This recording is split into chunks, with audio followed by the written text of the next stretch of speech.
Hey, my name is Nick, and today I will talk to you about our Drester 3600. And we are today in our showroom, and for practical reasons we will demonstrate the machine without solvent and air.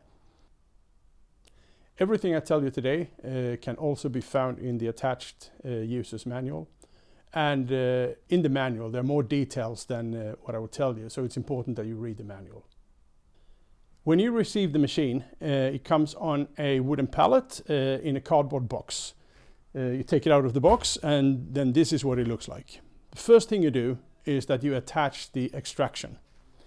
And we have an extractor with the machine, and you have to assemble it up here on the plastic flange.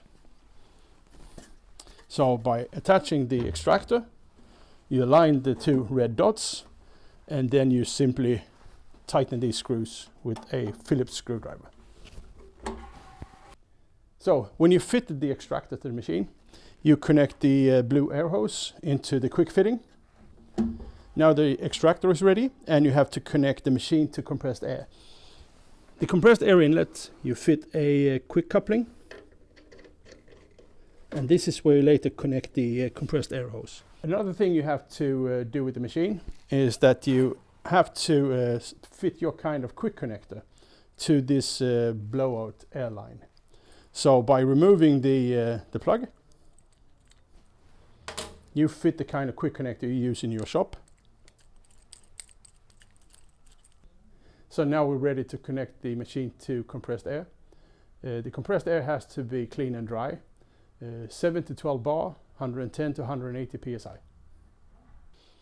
The machine is typically placed in a mixing room, and it's important that you place the machine where there is no risk of ignition.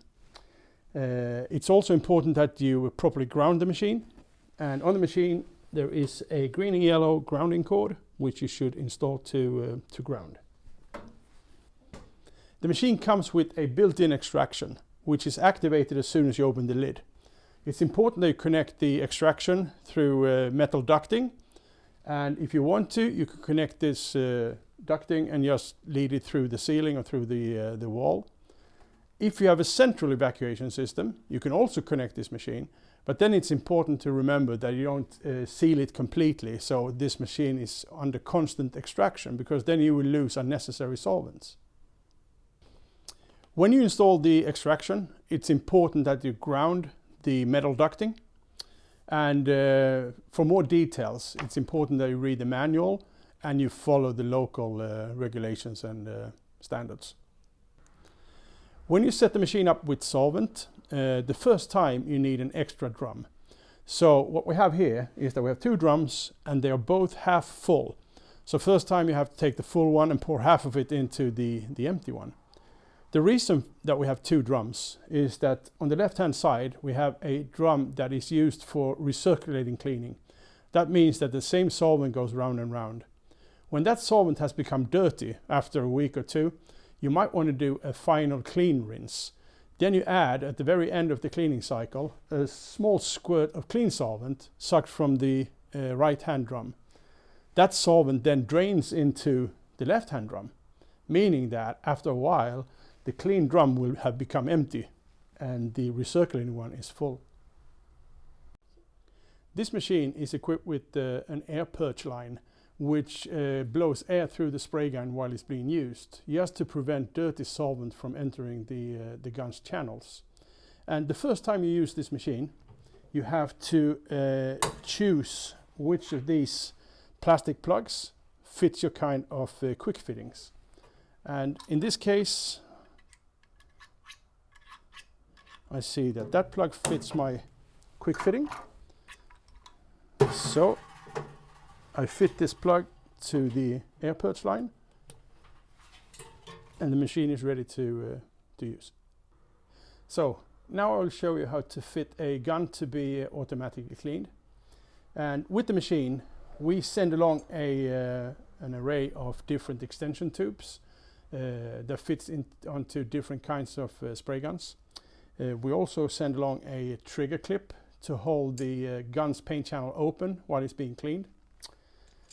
And In this case, I will show you how to fit a De Vilbiss spray gun.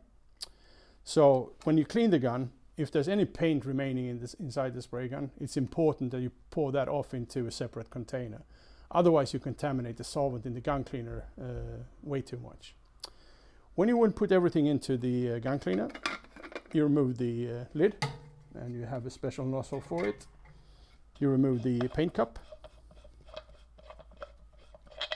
and it goes onto the paint gun cup holder. And then you choose what extension tube fits your kind of gun. In this case, I have an extension tube that fits the De Vilbiss spray gun. And then I want to keep the trigger clip open. So by holding the trigger, I fit the trigger clip. And then I want to place the gun onto the interior. And lastly, I put in the air purge line, just to keep air going through the gun while it's being cleaned.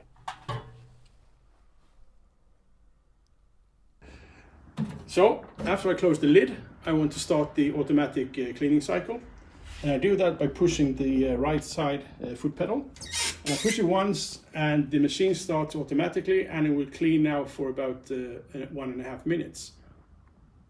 When the auto cycle is over, you hear it because the pump stops and the machine is quiet. You can open the lid, and if you have cleaned the gun now with recirculating solvent that's been used for a while, it could be that that solvent has been contaminated with paint, and that contaminated paint still dissolves and cleans the gun. However, there could be some dirty solvent on the surface of the gun. Then we have this feature. We have a Venturi nozzle that sprays out a mixture of clean solvent mixed with air.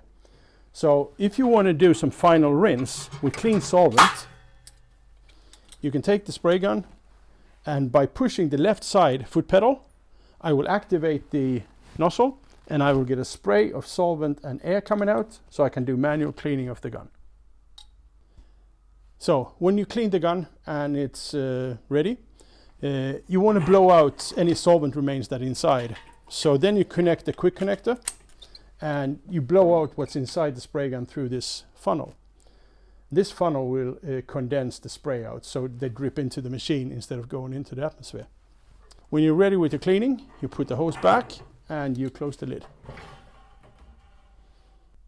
In case you have a gun that is suction fed, you will fit it slightly differently to the machine. You will disconnect the paint cup, and you will place the paint cup on the same location. And then you fit the trigger clip as you did with the previous gun. But here you hang the suction tube straight onto the machine's interior. And again, you fit the air purge line.